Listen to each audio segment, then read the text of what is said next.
The late COS trip to Kaduna was part of his visit to Zaria to attend the passing out parade at the depot Nigerian Army slated for Saturday, 22nd of May 2021. It is worth noting that the movement of service chiefs out of station Abuja is with the prior knowledge of the Chief of Defense Staff, the Honorable Minister of Defense, and the Presidency. So why was a meeting scheduled for about the same time that this late COAS was to have departed for or arrived Kaduna, and why the insistence that he should not be represented?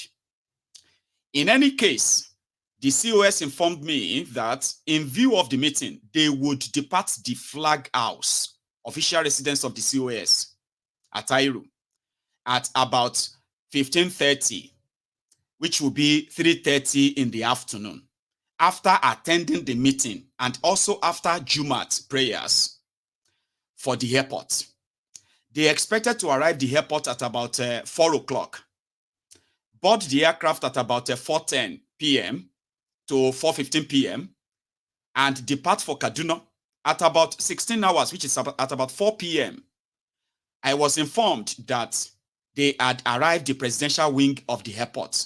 I then sent off from the Stallion House, official residence of the GOC, with my entourage in a convoy, and arrived Air Force Base at about 16:15 hours. That is 15 minutes past 4:15 p.m. For reasons that I cannot understand till today, the flight was delayed for over an hour and did not take off until 5:30 in the evening or thereabout. The reason for the delay, as I was informed, was that there was issue with the aircraft that was initially assigned for the mission to convey Atairu and his entourage, and that it had to be changed. Meantime, there was a meteorological alert that Kaduna airspace was going to experience heavy rainfall, accompanied with storm, so wind shear, right? And it was advised. So already the cloud had formed in Kaduna, which was visible to us at the airport. As a matter of fact, the cloud was so thick, which was indicative of a massive storm. I began to nurse doubt about the flight. At some point, I voiced my doubt to Air Commodore Iyamu and others, right? I even suggested that they should advise Abuja weather condition with a view to having the flight cancelled. At that point, I was informed that the aircraft was airborne. That was 5:45 p.m. I became concerned as to whether the aircraft would be able to land at the airport in such a heavy rainfall storm, right? Thus, I was not surprised when Air Commodore Ilo informed me that we had go to the what's that? We had to go to the civil whatever. Anyway, as the nav runway was not long enough to enable the aircraft to land under the atrocious weather conditions. So we then set off for the international airports, but at a snail speed due to the heavy rain, which was accompanied by shale and all that, right? So according to me, I said I couldn't see any aircraft on the runway. I frantically looked around, and by far side of the runway was a fireball. It was the aircraft conveying the General Atairu. We got out the vehicles, crossed the runway, and approached the burning aircraft. Firefighters were on hand to put out the blaze. At some point, we had to pull back due to fear of exploding cylinders. We later recovered the corpses of the 10 passengers on board the ill-fated plane, far from where the plane wreckage was. Apparently, their bodies, which were on fire, were flung from the aircraft before it came down, already in flames. Furthermore, the aircraft, or what was left of it, at least what I could recollect, was on a relatively flat grassland. There was no crater. This was indicative of a mid-air collision. So, what caused the aircraft to explode? I wonder what the Air Safety and Accident Investigation Bureau report says about the incident. It was never made public, by the way. So, Al-Kafi further queried, was the flight deliberately delayed in order to be caught up in the rainstorm? Was the aircraft sabotaged, which caused it to explode mid-air? Was the explosion caused by explosives? Was a bomb planted in the aircraft or contained in a parcel, which a passenger unknowingly or knowingly carried?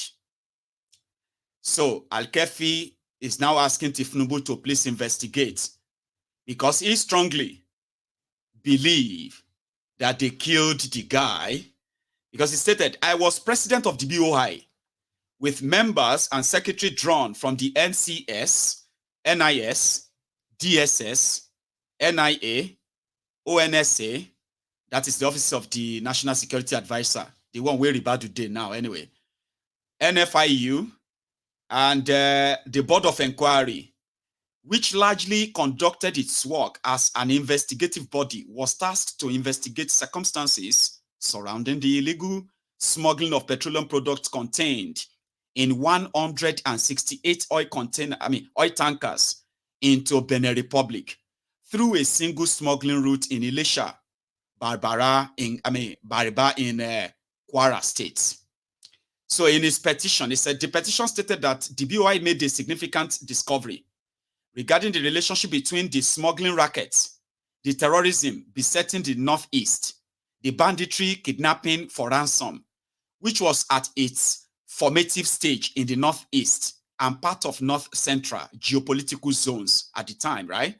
He said the illegal mining of minerals in the Northwest and North Central, and large-scale laundering of mostly funds meant for counter-terrorism insurgency operations that was ongoing mostly in the northern regions of the country. A syndicate which had extensive network in the country, as well as being affiliated to international criminal network, was at the center of the moving finances for terrorism, for other criminal activities stated above. So this guy said it was thus apparent that terrorism and insurgency in the Northeast, Northwest, and North Central were a criminal enterprise and were largely undertaken with profits rather than any ideology as the primary motive. Thus, we at the BOI arrived at the obvious conclusion that progress cannot be achieved except the financiers, collaborators, supporters, and the leadership of the terrorist and insurgent groups are identified and the network dismantled. So, I know like that, so may I leave it like that. So if you want to read them, you too self, go check on This Day News. This was a place where somebody said they were working to track the terrorism sponsor, financiers, and they pulled the string inside the presidency of Buhari, and they killed Atairu, arrested other people who are working on that investigation. And today, except for the eastern part of Nigeria, which has remained so resistant, the rest of Nigeria is now paying ransom to terrorists. The ransoms that are being paid to terrorists, people are asking, where does this money go? Where does this all money go? All the money paid, all these billions, where do they go? Say, well, they are financiers, those who give them the guns and all of that to unleash the terror on you. They are those in government. Now, somebody is writing the Kanu the drug baron. Okay, in whose time Nigeria has further deteriorated beyond control.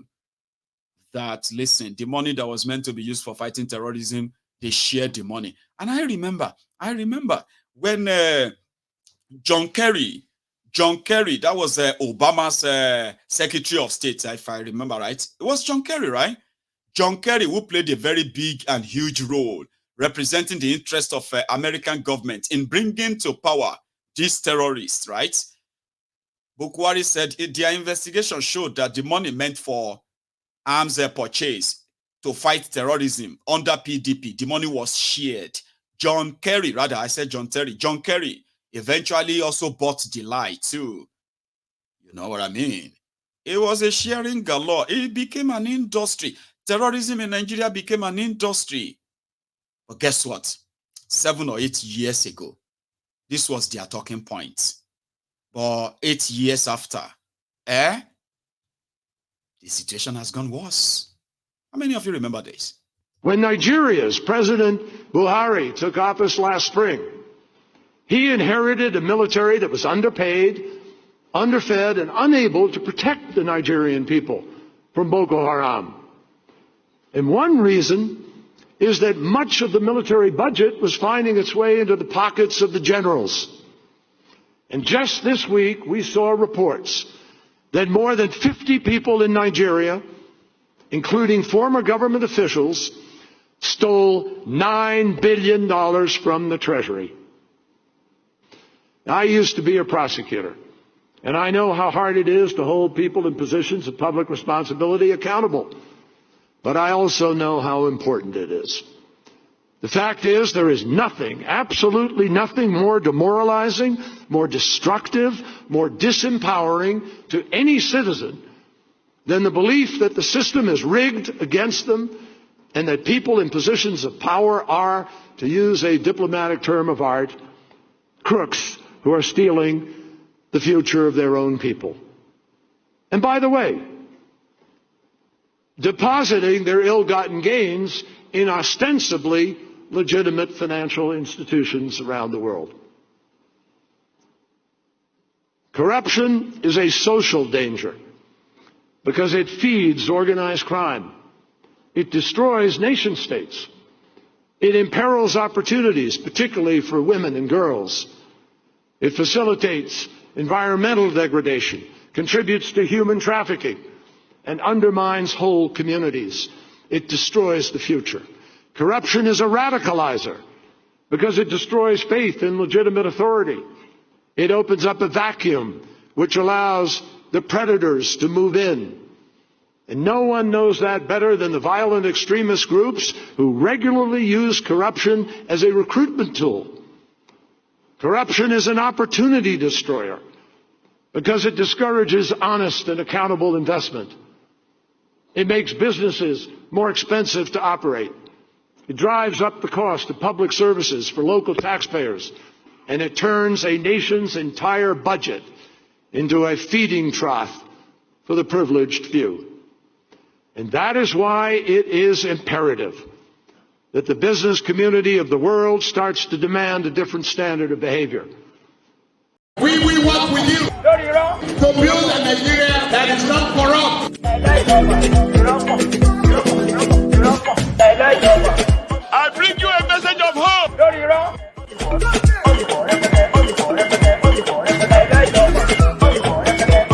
We are going to spend a lot of resources on education. We will work. That's 8 years after that. Not only have they used corruption to destroy Nigeria, their corrupt way has led to the death of so many institutions, of all institutions in Nigeria. And because of this, the death of Nigerians, and the lives of Nigerians became worthless to these criminals. That's the consequences of corruption. I mean, what would you say if your family member is kidnapped in Nigeria, and then you run down to the police? Oh, police, oh, they've kidnapped me. Please help us, help us. And the police then started taxing you. I'm talking about extorting you. Okay. Then you pay them money. You paid police money. And then they advise you to go and pay the terrorists the ransom. What? Now, so now they do for here. Somebody shared that on this guy's platform. Take a look. Trying to do something bad, or was he trying to rescue himself? No, the Nigerian government, they encourage people to pay ransom to kidnappers. See case where they do for papi, they pack a whole family. Yes, the family go to the police. Police talk to me, then bring 250,000 naira. Abi? Yes, sir. Elder, collect microphone. These people look for money. They can't manage, raise how much? As at the last time I discussed with them, they said they raised 7 million. Yes, no, they said now, nothing. Between them and police. Okay, 250,000. They can't raise how much out of the 250,000? They didn't tell me how much they raised. They said they raised 100,000 naira, gave to the police. And the police now said, okay, now, when I don't give this 100,000, make una go settle with the kidnappers. After they don't release the people, then you can come back, we will track them. You are very correct. You are very correct, sir. Your brain is sharp. So you can imagine, people were supposed to rescue you, they tell you to say go and cooperate. Even though I not go blame the police. It is for the safety of the people where they kidnap. You don't know who is who. Yes. Madam President, the travel go is one of the days when they go. So that's a Brekete family. I don't know why that just went off my head. That is Nigeria. So think I'm well, okay? Before you beat your chest and say you are a proud Nigerian. Because normal, we believe that majority of you say that and kind of believe it. You may not agree, sure you get, and you don't have to agree. It's the fact that you have mental health problem. Sure you get, it's a mental health problem for anybody who is honest and sincere, okay, and see what a mess they've made of this Nigeria, and then you look up and you beat your chest and say you are a proud Nigerian. We're in here. But again, you have the liberty to disagree. I am not going to have to argue that with you because I do know your condition. Person they argue with somebody where they tell you say is a proud Nigerian. Whatever happened, Nigeria is still my country. I am still going to be proud of the country. I am still going to be praying for the country. One of these days, God is going to. So how could you not be engaging? You're arguing with somebody like that, whether they are young or whether they are old. You will not get mental problem. You they argue with people like that, trying to explain to people like that. Just direct them to Mayegun, and if they are curable, try and cure them. If they are not, if they are irredeemable, so be it. Or let's go and save their children. For those of them who have already who have reproduced. Have you seen the Kanu? Have you heard from them lately? I know a lot of you have been so on the edge, especially with the issue of insecurity, the issue of economy, the hardship, and the rest of that. At a point, I heard some of you were so mad that you are calling on the Kanu, Christian Association of Nigeria. What are you doing? How can you just keep quiet? How can you watch when they are killing us and killing all the Christians and leave them alone? They are useless. They are not. Those are the people who don't believe anything about the Christian Association of Nigeria, the conglomeration of politicians wearing gowns. Here you get, and they can read the Bible offhand. Let us open the book of what? Book of life. Book of life, book of lie. It's just like one weary that is putting on a whole bed sheet on his head to make him look different from, to look different from you. And say, yo, mental basel on him, afa shaking la lati, baba koshi down your blanket. You know what I mean? Because you can read Arabic. Because me, I cannot read Arabic now. So you are different from, you are not, Papa. You know that kind of thing. So there are people already who are like seeing all those, gown-wearing politicians who can read the Bible. They call them Christian Association of Nigeria. I don't even know what you expect of them. They are not like the American evangelicals. You know the American evangelicals, politically one strong, you go. Here you get anything where where has to do with their interests. Baba, religiously, politically, they know they joke with them. They will publicly endure and campaign and say, yes, that's what we want. The American evangelicals.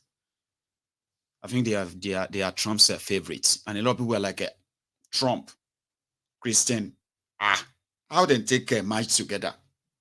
You would have to find out yourself. But I'm just saying the influence of those who call in the name of God to lead the folk, the children of God, in the place of turmoil, in a country of ruin, where the criminals doing all of this are their friends. They are not supposed to be friends. Whatever you are going through, they will tell you to pray. Shamoten expect to defending it. Are these the people you are expecting to speak up when the Fulani terrorists come and kill you? Are these the ones you are looking up to? Those ones that will tell you that if you are a Muslim, they say you don't turn to Mataya. You kill my daughter. You are telling me that my daughter turned Mataya. Mataya of what? You killed my daughter. He said, but Allah said, Allah, Ogbeni, ama woju ara wa o. No, they preach to me like that, oh. Sure you get. You kill my daughter. They tell me, say, she's Mataya. Mataya Kini. Mataya come my sakuni. See, you killed my daughter and you say, God, can you go into let us pray. Baba share very showful. But look at this one, so 63,000 Christians have been slaughtered. Emphasis, Christians killed by the jihadist terrorists up north. Visit the president for the first time. Can we know what has brought you? This was them when they met with Kolu, by the way. They met with Kolu. And after meeting with Kolu, they came back. Baba, they were doing the Vuvuzela job better than some of you. Online alimajiri, Facebook adsmen, social media bandits. You see these ones? After meeting Kolu, almost see adverts, Nabi. Visit the president for the first time. Can we know what has brought you? Yes. The general elections of 2023 have come and gone. And by the grace of God, we have a sitting president in the person of His Excellency President Bola Ahmed Tinubu, GCFR.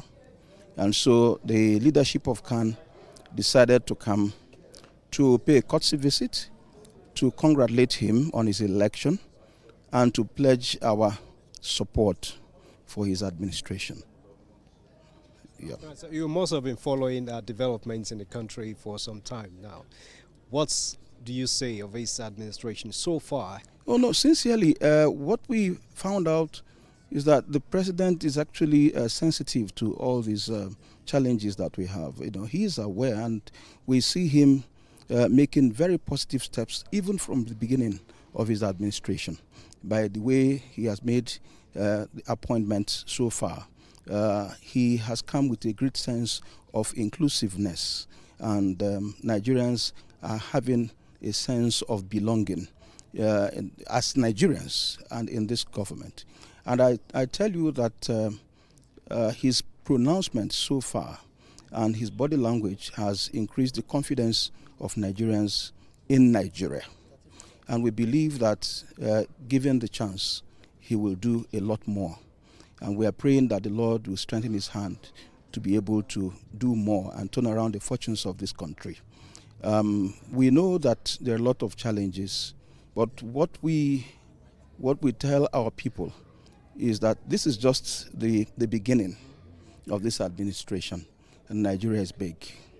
And what we face now started not just today, started many years back, and it will take a while to turn around these things. But the important thing is that there is an intentional step that the president has taken and is taking to reverse the trend of events, especially in the area of governance.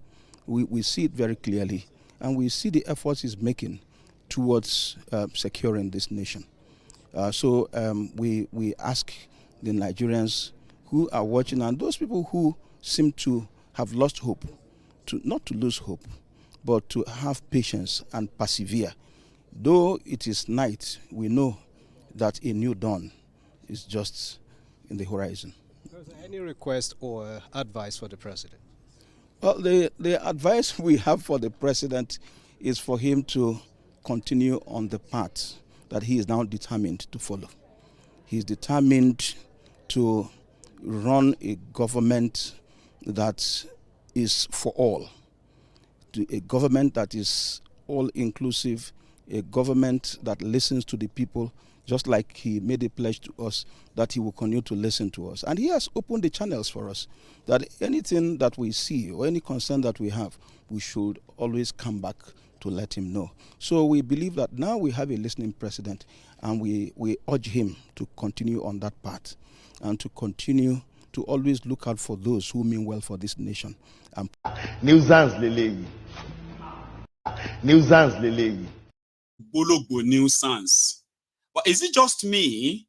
I felt like he was like somebody with a put gun for his head. Yeah. Talk. But it may just be somebody who is just anxious, kind of like, you know, if it felt like, you know, he was nervous or something like, you know, I don't know. He was lying on camera. Nigerians are comfortable and they are happy with Tifnumbu. His policies, especially since he came in, especially his appointment. Baba Evangelisti. Iyolong. Ha! You enter Aso Rocky, the asshole Rocky. You entered there, came out, and suddenly, all the dead people, all the, you know, what people are actually facing in the country, which you know, and which is why you are there, you came out of the asshole Rocky, and you turn yourself to Arudaku Ketu.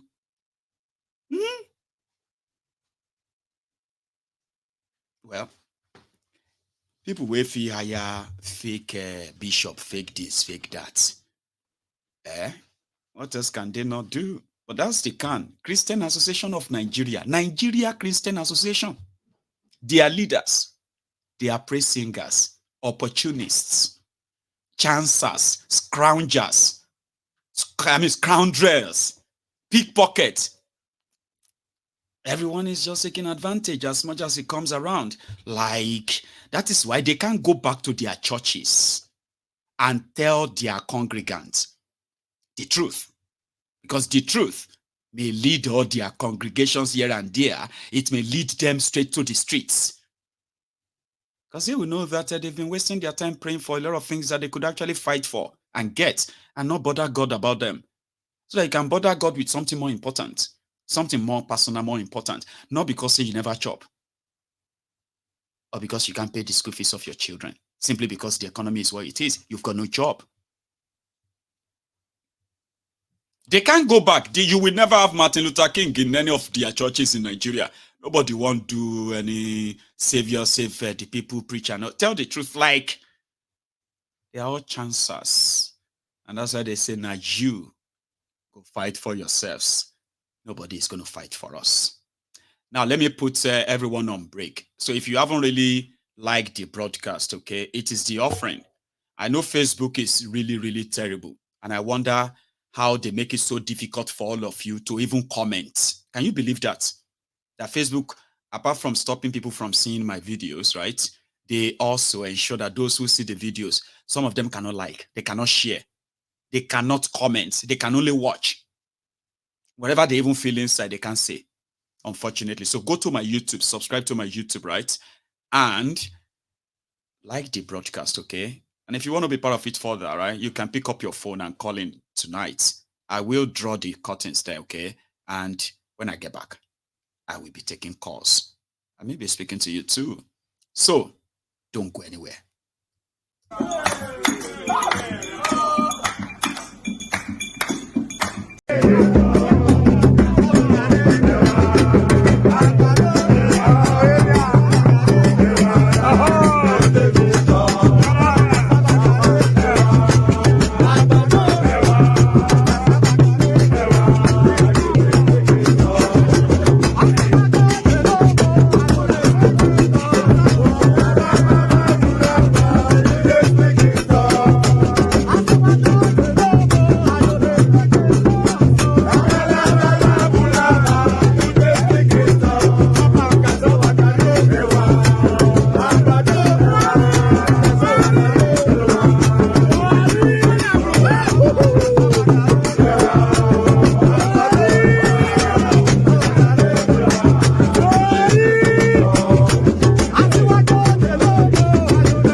Just to save our time, okay? I have a caller, and my tea is ready, so it's not taking longer this time, okay?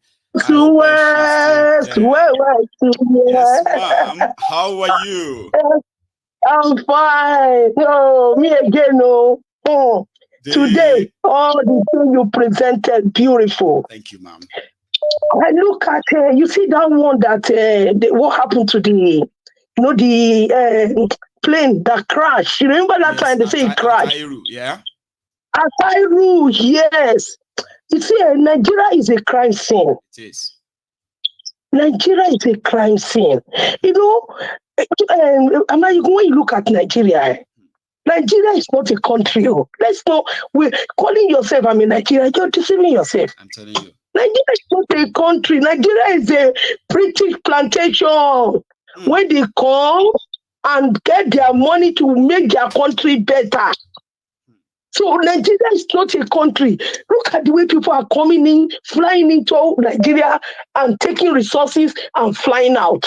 So all those places that they are doing all those business, that is why they are putting their Boko Haram, putting their terrorists there to protect. Investigating them, anybody trying to expose them, they either plan to kill you or they will jail you.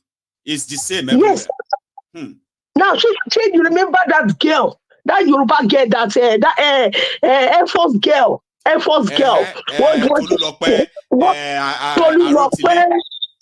Arotile, yes. They think she's a very good shooter. That's why, because she was really disturbing those people. And they were not happy, Boko Haram, they were not happy with her. So that's how they planned. Nobody will tell me that girl, something, so a car just went and hit her. Do they call us fool? I just look at the Nigerian government. Maybe they think that we don't have sense with all this thing that they are doing. How can the sense of set of people hold a country down like this? How can the sense of people hold people down in their own country? What is happening? What is happening to all of you? I want to ask you. What is happening to all the men? Nigerian men, what is happening? There are some set of people, we hold Nigerian men like this down, and they are treating them like this, and nobody can do anything. It is a surprise. I'm just asking, because now look at it. The youth, they are doing their own all over the place. It's either they do Yahoo. If they don't do Yahoo, they will carry woman. If they don't carry woman, they hook up, they'll do comedy. If they do comedy, it finish. No life, no end. All these things, very soon, they will not be able to make money on the internet again. It's not them to come now and fight for this country. Buhari has done his own. Buhari has gone. Are you telling me that Tinubu doesn't know? That's what I'm saying. Look at, I will come to the pastors. Let me just finish the bishop with the cap at the head of their head, like goat. Let me tell you something. Sorry that I use that word. Let me tell you something. Look, all these people that you see, all of them, all this, one thing is happening here, one thing, Tinubu is nothing. Tinubu know everything that's happening in Nigeria. Tinubu, they've kept Tinubu aside to be Nigeria president for long. They share Nigeria even the one that will go in 2000 after Tinubu in 2027, the next one after 27 is going to be somebody that's already planned down. And if we are not careful, it's going to be Shetima. It's going to be Shetima. Nigeria is a crime scene. You know, I used to watch a movie on is it Mexico? They were doing gangster movie star, how they murder themselves, how they kill themselves, how they do all those things, you know, how they sell drugs and do everything. They go into politics, they control the political scene. That is what is happening in Nigeria now. Nigeria is being controlled in the drug cartel. The drug cartel people, they're in politics. The Emir of Sokoto is part of it. He's calling himself the head of state. Without him, nobody can be a Nigeria president. That's why everybody must go to his front and bow down. All this Oba, hierarchy of bad that is in Nigeria. They are among what is happening. All of them, they are inside this thing. This Nigeria that is destroying. They are inside. Okay, let's look at. Thank you, ma. Okay. I'll quickly. Let me just do this. Let's look at our religious leaders, the Christians. They are the pastors. Look at them. Look at them. Look at that man. Hey, look at him. He cannot even look into the mirror. He cannot even look into the camera. That man is a thief. He's a god. They are killing Christians all over Nigeria. You have the infantry to go into Castle Rock, and when you came back from there, because they give bag of money, you change your mouth. Now you are praising somebody that came into office, but rig himself in. Oh, like what would Jesus do? That's what they always ask them these days. Yeah, if Jesus was here today, would he just go and sit and have a wine and dine with Tifnumbu inside the Castle Rock? What would Jesus do? I think everybody knows the answer. Jesus. Yes, let me say Jesus is not a political king. Jesus came as a savior. And let me tell anybody that is talking that rubbish. No, Jesus wanted to... Let me explain to you, ma. What they are saying is that Jesus, right, will never be seen to sit with rulers who are making life hard for their people. So Jesus will not say, because I'm a Christian, I'm a Jesus, okay? So I'm just going to go and sit and have a wine with Herod. Herod was the king of that era, and Jesus he stood in front of him and he told him the truth. So that statement is not to make Christians feel bad. They are just like... I know, but what I'm saying is that when Jesus was alive, when Jesus was alive before he was crucified, Jesus went into the temple and he scattered inside the church. Scatter inside the church and even stood and said the truth. Let me tell you, when are we going to have somebody like what's his name in America, Martin Luther King? When are we going to have them? We have one already in Plateau, but that one when he rakes small, he go taste time. Showore is still there. That one is even like involved with them politically. You know something, man? Let me take another one. People have been complaining. You know something, man? People have been complaining. Thank you. You know what I mean? Thank you so much, Maya. So people have been sort of complaining to me, and I don't want to sound insensitive to all of you. Okay, they feel like sometimes, right? When people call in, okay, they don't give a damn about other people. All right, even if they pretend to, like, oh, I'm hurrying up. If they spend 20 minutes, 15 minutes, it still feel like they've only spent 2 minutes to them. And in a way, it feels sort of like I am making that happen intentionally. I love engaging people, especially conversation that can be very interesting as well, right? But somehow, I think we should all have intention of making our presentation as quick as possible for others too. Like, you know, I know nobody's going to listen to me like that, but I will never stop saying it so that everybody can know that I am not doing that intentionally. And most of the time, people even abuse me that I did not let that caller finish talking. Even when I'm like, hey, it's been 10 minutes now, it's been 15 minutes. So that could have taken about 4 other people contributing to the conversation. You know that, right? So please, in case, you know what I mean, I'm not like intentionally making that happen. And I hope you will help me as you are calling in as well, okay? Just, you know, like, remember, 5 minutes may be so small, but it's quite a long time too, okay? Thank you very much. I have a caller. Can you still hear me? Yes, I can hear you, Maye. Hey, good morning. Prince? No, it's Mr. George calling you from India. Where are you calling from? Sorry? I'm calling you from India. From India. You know something that got me off, right? I have this prince that calls from Qatar. You probably have heard of him as well, right? So most of the times when that number from +9+, you know, I just feel like, oh, that's going to be probably Qatar. How are you, George? Yeah, I'm fine. Thank you. So how are you and your family? Well, I'm still here, surviving. Thanks for asking. Yeah. Please.